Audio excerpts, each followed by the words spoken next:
তোমরা কেমন আছো? আমি ভালো আছি।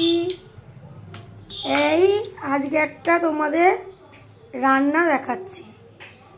অনেক দিন ধরেই দেখানো হয়নি আমার রান্না। তো দেখো, কড়ার মধ্যে তেল দিয়ে দিলাম। তো রান্নাটা হবে এই যে ফুলকপি আলু দিয়ে, এই যে চিংড়ি মাছ ভেজে রেখেছি, চিংড়ি মাছের রসা। তো চিংড়ি মাছের রসার জন্য প্রথমে আমি আঁচটা একটু আস্তে করে নিলাম। প্রথমে আমি শুকনো লঙ্কা দিলাম,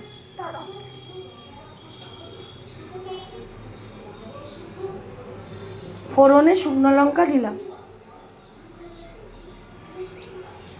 ঠিক আছে। তারপরে দেব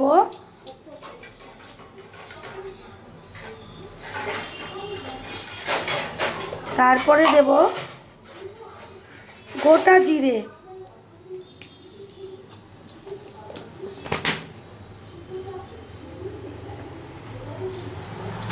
এবার ফোড়নটা ভালো করে গরম করে নেব, ঠিক আছে। আরেকটা জিনিস দেব, সেটা হলো তেজপাতা।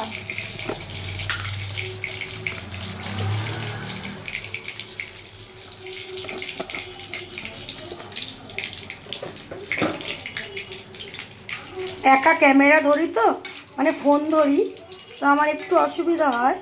তো এই ফুলকপিগুলো এবার ছেড়ে দিলাম ফোড়নটা পুড়ে যাওয়ার পর।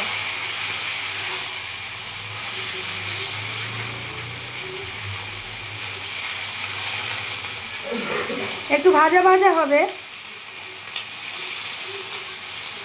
ভালো করে ভাজবো। এখন নুন দেব না, এখন জাস্ট একটু হলুদ দেব, কারণ একটু জলটা ছাড়ুক। একটু নুন দিয়ে দিলাম।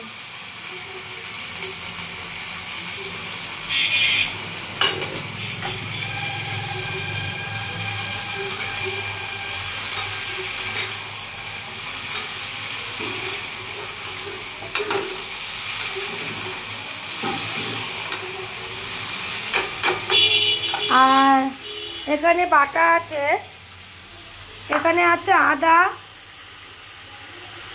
রসুন, একটা লঙ্কা, এখানে পেঁয়াজ কুচি আর লঙ্কা। এই যে এখানে আদা আছে, আদাটা আলাদা বাটা আছে, এখানে রসুন আছে, পেঁয়াজ আছে আর জিরে আছে, ঠিক আছে। তো এইটাই দেবো মশলা। তো আরেকটা করেছি আজকে, এই রেসিপিটা করছি কারণ দেখবে না, সিজনের জিনিস কিন্তু খেতে খুব ভালো লাগে। এখন এই ফুলকপিটা খেতে ভালো লাগে। দেশি ফুলকপি এমনিও দেখবে ভেঙে ভেঙে যায় না, আর দেশি ফুলকপি খেতেও সুন্দর লাগে। তো আরেকটা জিনিস ভালো লাগে, তোমাদের দেখাচ্ছি, দেখো। আরেকটা জিনিস করেছি, সেটা হলো পাবদা মাছ, সর্ষে পোস্ত দিয়ে পাবদা মাছ। আর এখানে আছে আমার বোজোর মাংস আর ভাত। তো এই চলছে রান্না। আজকে লাইফটা হঠাৎ কেটে গেল, বুঝেছো। কখনো যখন আলু ফুলকপি ভাজবে, প্রথমে কিন্তু কখনো নুন দেবে না, তাহলে নেতিয়ে যায়। ফুলকপি বলো বা নেতিয়ে যায়। একটু পরে জলটা একটু দেখো কতটা জল বেরিয়েছে, একটু জলটা মরে গেলে তারপরে নুনটা দেবে। তারপরে মশলাগুলোকে দিয়ে কষাবো, ঠিক আছে। আরেকটা জিনিস দিয়ে দিই, আমি পেঁয়াজ যেরকম বেটেছি, পেঁয়াজ আমি এর মধ্যেই দিয়ে দেবো, তাতে এটার সঙ্গে পেঁয়াজগুলো ভাজা হয়ে যাবে, ঠিক আছে। পেঁয়াজগুলো ভাজা হয়ে যাবে, আমি নুন দেবো না। যদি নেতিয়ে যায় না পেঁয়াজ ভাজা হয় না নুন টুন দিয়ে দিলে। এইগুলো আমার মানে নিজস্ব, আমি দেখেছি রান্না করতে করতে। নুন পড়ে গেলে পেঁয়াজ যদি তুমি দাও তরকারির মধ্যে, সেইগুলো কিন্তু ঠিক ভাজা হয় না। তো একটু ভালো করে ভেজে নিই লাল লাল করে এইগুলো সব দিয়ে। তারপরে নুন দেব, নুন দেওয়ার পর মশলা দেব, দিয়ে ভালো করে কষিয়ে চাপা দিয়ে তারপর চিংড়ি মাছগুলো দিয়ে একটু জল দেব, জল দিয়ে নামানোর আগে একটু ঘি আর গরম মশলা দেব, আর কিছু না। আর টমেটোটা মশলার সময় দেবো, অর্ধেক দেবো, কারণ দেশি টমেটো।